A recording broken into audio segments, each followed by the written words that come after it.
بسم اللہ الرحمن الرحیم۔ اسلامیات باب چہارم، ہدایت کے سرچشمے و مشاہیر اسلام۔ اس میں ہمارا دوسرا ٹاپک ہے حضرت امام اعظم ابو حنیفہ رحمہ اللہ۔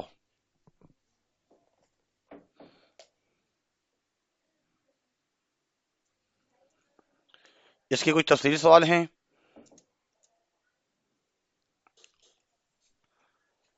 اور کچھ مختصر سوال ہیں۔ پیپر میں ایک سوال یہ بھی آ سکتا ہے کہ امام ابو حنیفہ رحمہ اللہ کی زندگی اور دینی خدمات پر ایک تفصیلی نوٹ تحریر کیجیے۔ تو سب سے پہلے جو ہے ایسے لکھا جائے گا درمیان میں حضرت امام ابو حنیفہ رحمہ اللہ کی زندگی اور دینی خدمات پر نوٹ۔ درمیان میں لکھنے کے بعد سب سے پہلے ولادت اور حسب نسب۔ امام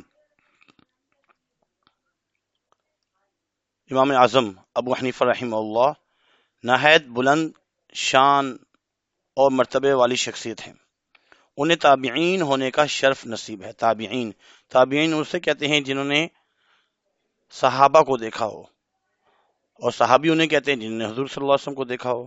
یہ بعد میں پیدا ہوئے ہیں، صحابہ کے بعد، جب حضور صلی اللہ علیہ وسلم دنیا سے پردہ فرما گئے تھے ان کے بعد پیدا ہوئے ہیں۔ انہوں نے صحابہ کو دیکھا، تابعین ہیں، اور جنہوں نے تابعین کو دیکھا ہو ان کو تبع تابعین کہا جاتا ہے۔ آپ فقہ اسلامی کے پہلے مدون ہیں، پہلے مدون بھی آپ ہی ہیں۔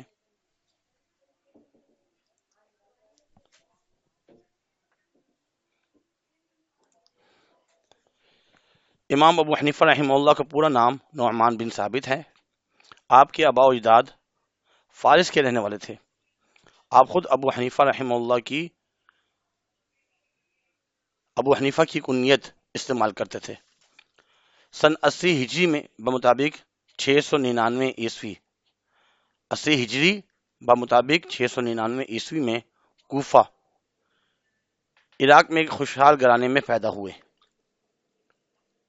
آپ کا خاندان تاجر تھا اور کپڑے کی تجارت میں مشہور تھا۔ کوفہ اس وقت علم کا مرکز تھا۔ اس وقت بہت سے صحابہ کرام رضی اللہ عنہ اجمعین حیات تھے، زندہ تھے۔ آپ کی والد حضرت ثابت رحمہ اللہ بچپن میں حضرت علی رضی اللہ تعالیٰ عنہ کی خدمت میں لائے گئے، تو حضرت علی رضی اللہ تعالیٰ نے آپ اور آپ کی اولاد کے لیے برکت کی دعا فرمائی، جو ایسی قبول ہوئی کہ امام ابو حنیفہ رحمہ اللہ جیسے عظیم محدث و فقیہ اور خدا ترس انسان پیدا ہوا۔ تعلیم و تربیت۔ حضرت امام ابو حنیفہ رحمہ اللہ نے بچپن ہی میں قرآن پاک حفظ کیا، جبکہ تجوید کا علم امام عاصم کوفی رحمہ اللہ سے حاصل کیا۔ اس کے بعد آپ تجارتی سرگرمیوں میں مصروف رہے۔ ایک مرتبہ عامر شعبی سے ملاقات ہوئی، انہوں نے مصروفیت پوچھی تو انہوں نے بتایا کہ میں تو کپڑے کاروبار کرتا ہوں، ہمیشہ آپ میں ذہانت اور وسیع بیدار ذہن دیکھتا ہوں، اس لیے میرا مشورہ یہ ہے کہ آپ علم حاصل کریں اور علماء کرام کی مجلس میں شامل ہوتے رہیں۔ امام ابو حنیفہ کو امام شعبی رحمہ اللہ کی نصیحت دل کو لگی اور فرماتے ہیں کہ ان کی نصیحت میں دل کو لگی، میں نے بازار جانا ترک کر دیا اور اپنا وقت جو ہے وہ حصول علم میں صرف کرنے لگا۔ اللہ تعالیٰ نے مجھے علم سے نوازا۔ علمی خدمات۔ امید ہے چینل تو سبسکرائب کر چکے ہوں گے، اچھی بات ہے۔ اگر نہیں کیا تو برائے مہربانی چینل لازمی سبسکرائب کیجیے۔ علمی خدمات۔ حضرت امام ابو حنیفہ رحمہ اللہ تقریباً 18 سال تک امام حماد بن ابی سلیمان رحمہ اللہ سے فیض حاصل کرتے رہے، یہاں تک کہ آپ کا شمار ان کے بڑے بڑے شاگردوں میں ہونے لگا۔ فقہ حنفی کا زیادہ مدار امام حماد بن ابی سلیمان رحمہ اللہ کی رائے پر مبنی ہے، جو حضرت علی، حضرت عبداللہ بن مسعود، حضرت ابراہیم رضی اللہ عنہم فقہ کے سب سے بڑے عالم مانے جاتے تھے۔ آپ نے سب سے پہلے کوفے میں علم حاصل کیا، جو اس وقت ایک بڑا علمی مرکز تھا۔ اس کے بعد حرمین شریفین مکہ مدینہ اور آخر میں بصرہ سے بھی علم حاصل کیا۔ اخلاق و اوصاف۔ بہت ذہین، قوی، حافظے والے،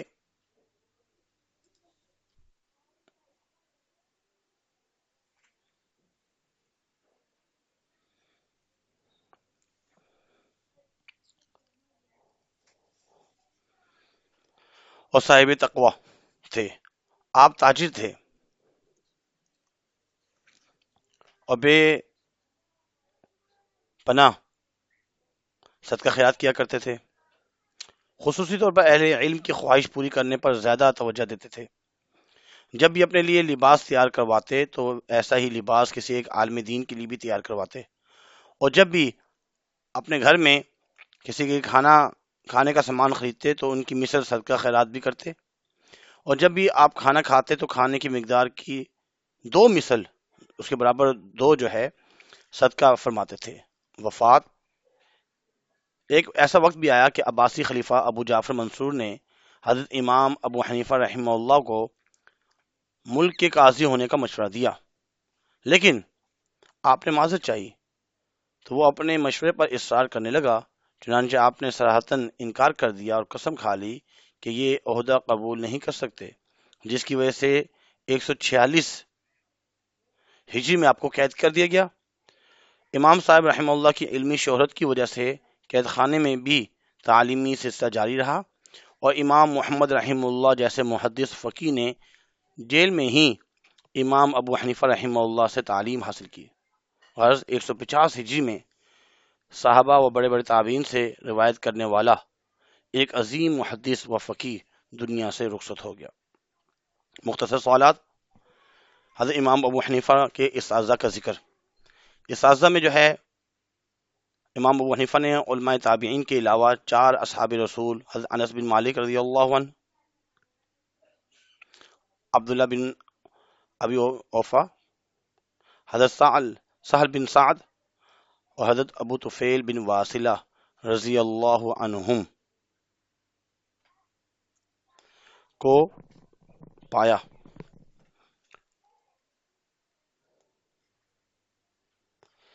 ائمہ اربعہ میں سے صرف امام ابو حنیفہ رضی اللہ تعالیٰ عنہ تابعی ہیں جن کو اللہ تعالیٰ نے صحابہ رضی اللہ عنہ سے ملاقات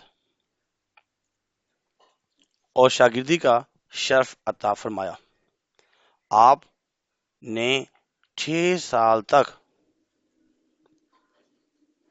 حضرت امام جعفر صادق رضی اللہ عنہ سے استفادہ کیا اور سب سے زیادہ حضرت امام حماد رضی اللہ تعالیٰ عنہ سے تعلیم حاصل کی. امام ابو حنیفہ رحمہ اللہ فرماتے ہیں کہ میں امام حماد رضی اللہ تعالیٰ عنہ کے پاس 18 سال درس لیتا رہا. علمی خدمات. جب سلسلہ تدریس کا سلسلہ آغاز کیا تو آپ کے حلقہ درس میں زبردست ازدحام ہوتا، رش رہتا. حاضرین میں اکثریت دور کے جید صاحبان علم کی ہوتی، بڑے بڑے جید قسم کے علماء کرام. آپ کے تلامذہ میں 800 فقہا، بڑے بڑے فقیہ قسم کے لوگ، 800 شاگرد تھے آپ کے. محدثین اور صوفیاء مشائخ شامل تھے. تقریباً 4000 تو ان کے استاد ہیں. آپ نے فقہ حنفیہ کی صورت میں اسلام کی قانونی و دستوری جامعیت کی لاجواب شہادت مہیا کی، اور اس مدت میں جو مسائل مدون کیے ان کی تعداد 12,70,000 سے زائد ہے. امام ابو حنیفہ ہی وہ پہلے شخص ہیں جنہوں نے علم فقہ کو مدون کیا، اسے ابواب اور کتب کی موجودہ ترتیب پر مرتب کیا. آپ کی اجتہادی مسائل تقریباً 1200 سال سے تمام اسلامی ملکوں میں پھیلے ہوئے ہیں، اس لیے بڑی بڑی عظیم اسلامی سلطنت میں آپ کا ہی فقہ رائج ہے. حضرت امام ابو حنیفہ رحمہ اللہ کے اخلاق اور اوصاف لکھیں. بہت زیادہ ذہین تھے، قوی حافظے والے اور صاحب تقوی تھے. اس کا بھی ہم نے پڑھا تھا. بہت زیادہ تاجر بھی تھے، صدقہ خیرات بہت زیادہ کرتے تھے. اس کے بعد MCQs. امام ابو حنیفہ رحمہ اللہ کو مزید علم حاصل کرنے کا جو مشورہ دیا امام عامر شعبی رحمہ اللہ نے. حضرت امام ابو حنیفہ رحمہ اللہ کو اللہ تعالیٰ نے شرف عطا کیا تابعی ہونے کا. حضرت امام ابو حنیفہ رحمہ اللہ سے جو کتاب منسوب ہے اس کا نام ہے کتاب الآثار. امید کرتے ہیں کہ آج کا لیکچر آپ کو سمجھ میں آیا ہوگا، آپ اس سے مستفید ہوئے ہوں گے. اس کو لائک لازمی کیجیے گا اور دوستوں میں شیئر بھی کیجیے گا اور سبسکرائب بھی کر دیجیے گا. وما علینا الا البلاغ المبین جزاکم اللہ خیر فاحسن الجزاء.